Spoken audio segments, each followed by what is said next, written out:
Everybody, it's WrestleGamer, Double B Billy Boudreaux, coming at you on the WGS YouTube channel right here on youtube.com/WrestleGamer. Now, we found out last night that indeed the 3/3/11 promo was Sting. Now, before I go any further, I'd like to ask everybody out there to not rub it in my face. When I first started talking about the 221 promo on this channel, it was after the first week it aired in the WWE, and it was pure speculation. It was pure speculation onto who it really was.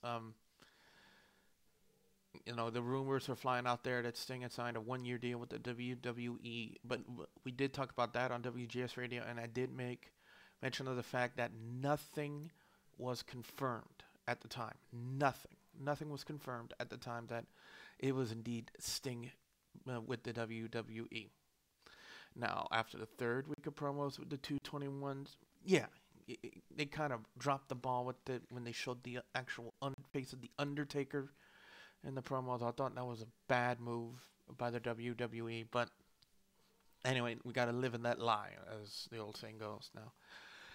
Now with Sting making his return and becoming the TNA Champion, one can only wonder why it happened. You would have to think that Jeff Hardy was having, with all his legal issues and everything that's been going on with him in his career right now. I really don't think TNA would probably see him as a suitable champion. And I don't think they would want their name, the TNA name, being dragged down with them, with Jeff Hardy in his court case and the court problems, because it's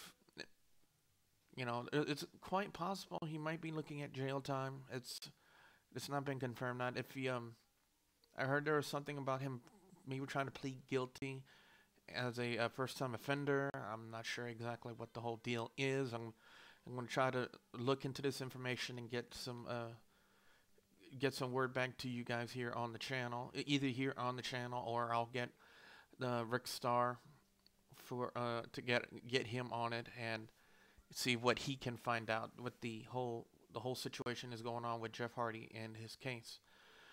But a lot of people, another big rumor that was involved not only with the return of Sting, but it was also the fact that Sting would be reverting back to possibly 80s Sting, where we had like the Ultimate Warrior like makeup. He would have the flashy robes.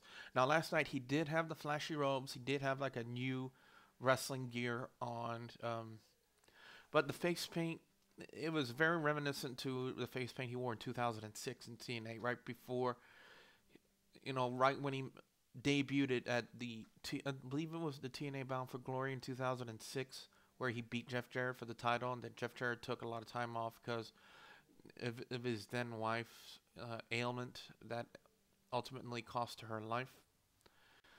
But that face paint is pretty much exactly the same kind of face paint that he wore in 2006. So I wasn't really shocked to it. Really wasn't taken away from it, or blown away from it, by the way. So, but again, it was a good show.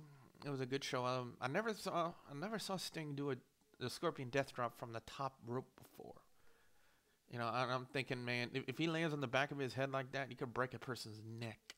And I mean, really, I mean, how is he supporting himself, off the top rope with his feet hanging like that? I mean, that's one thing that blew me away. I'm just hoping Jeff Hardy didn't injure his neck or anything like that doing that. But because stuff like that is dangerous. There's a reason why WWE banned the pile driver over there, because quite frankly, nobody can execute it properly, and you do run the risk of severely injuring your neck and your spine. I mean, look at Stone Cold Steve Austin and what happened with him with the Tombstone pile driver from the late great Owen Hart. They didn't execute it properly, and now look what happened. His career was cut short because of the whole neck issues he was having. I know a lot of people out there are going to put in a comment, oh, it's also because of his knees too, but ultimately it was his neck. I believe if he didn't have those neck issues, he would probably maybe had about 3 or 4 more years for his career. because he probably could still go with those knees, but you know, the possibility of the neck issues were more severe than the knee issues. How in the hell am I'm supposed to be talking about with Sting and TNA, and now I'm talking about Stone Cold Steve Austin. Anyway, like I said, I thought it was a good way they did the promo. At least they didn't prolong it. They didn't, like, you know, air the promo months ahead of the time. Because I'm thinking if they would have done it at the same time that they started airing the 221 promo, you know, everybody would thinking TNA is mocking the WWE. Like, they couldn't come up with their own material, so they're going to copy what WWE is doing. So I believe with the way the promo looked, and that was the ultimate decision was to probably have it air 1 week ahead of time instead of airing it cut around the same time as the 221 promos from the WWE. You know, I agree with that decision. I agree with that decision at all. Do I agree with the decision for them to mock the WWE with their 3-3-11 promo, mocking the 221 promo? No. It's a big middle finger to the WWE by doing that. I mean, you're supposed to be your own company. You're supposed to set a better example like that, and improving that you're better than your competition. By mocking your competition, you're not proving you're better. You're proving you're WCW. Those of you who don't know what I'm talking about, I'll probably do another video later on and to talk about what I'm talking about. But anyway, you're just proving that, you know, you're WCW. You're mocking your competition with the 3-3-11 promo. Now, am I glad Sting is back? Yeah, Sting is back, and I believe with the way he's dressed now and the way that he is using himself now, and I believe with him being the TNA World Champion, that I believe this could quite possibly be his last run in the wrestling business before he considers retirement. And I believe that's one of the reasons why TNA was able to get him back. They promised him one more title run. They would like him to come back and whatnot, because Sting's not young anymore, guys. He may look it, but he's not. Sting's been wrestling since the 80s. I believe he made his debut in 1987, if I'm not mistaken. And so he is not young by any stretch of the imagination. Sting is up there in age.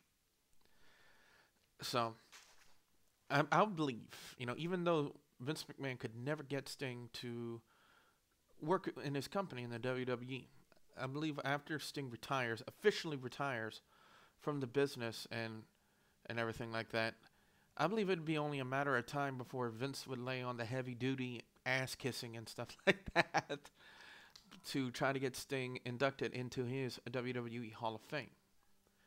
Now, does Sting deserve to be in the Hall of Fame? Yes. Sting deserves to be in the Hall of Fame. I mean, look at everything he's done in WCW. I mean, he's a multiple-time WCW World Champion. He's a multiple-time tag champion. He's done it with Lex Luger multiple times. He's basically been the face of the WCW. I don't want to say face of WCW, but he's been like one of the major players in WCW to help elevate it to what it was in its time. He was also a former member of the Four Horsemen. So I believe it's only a matter of time that after Sting officially retires from TNA and wrestling, well, he may do indie wrestling stuff, but anyway, after he officially retires from TNA and hangs it up with them, I believe it's only a matter of time before Vince McMahon again lays on the heavy-duty ass-kissing and tries to convince Sting to let him induct him into the WWE Hall of Fame, because, you know, as us pure wrestling fans, we've been wanting to see Sting in the WWE Hall of Fame for quite some time. He deserves it. So that's my take on it. I wonder if you guys would give me your take on it. For those of you who watch this video, leave it in the comment section below.